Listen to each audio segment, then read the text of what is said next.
এটা হচ্ছে আল খার্জ।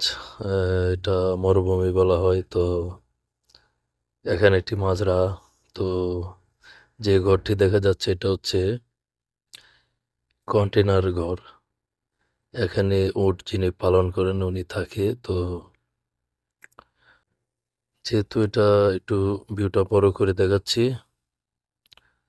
ওই যে ঘরটি দেখা যাচ্ছে এটা মানে সৌদি এই ঘরেই থাকতো। তো আর এই যে মাঠ বা মরুভূমি দেখা যাচ্ছে এখানেই উটগুলো বিচরণ করে এবং খাবার খায়।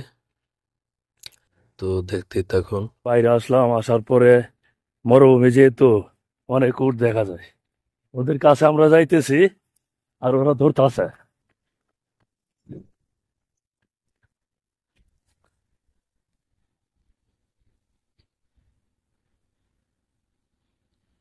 এখানে উটের আমার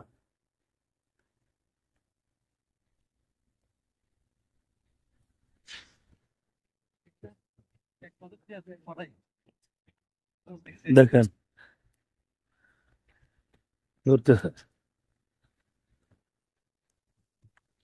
আমাদের দেখা, ধরতেছে ধরতেছে। এগুলা আসলে পালে এরা,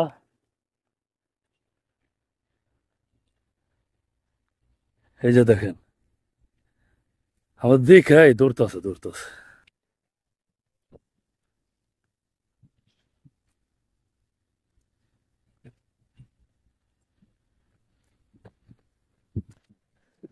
এই যে দেখেন ধরতেছে, এটা ধইরা দেখি। এই যে দেখেন,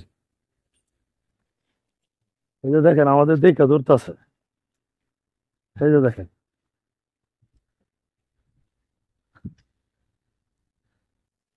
দৌড়ে দৌড়ে যাচ্ছে, দৌড়ে দৌড়ে যাচ্ছে।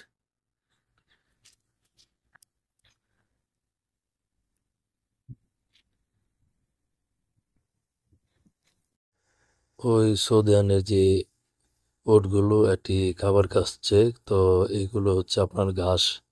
ঘাসগুলো রোদে শুকিয়ে শুকনা ঘাস দিচ্ছে। তো অনেক বাংলাদেশি ভাইকে আমি জিজ্ঞেস করেছিলাম যে কাঁচা ঘাস খায় না, ওনারা বলছে না এটা কাঁচা ঘাস খায় না, তো শুকনো ঘাসই খায়।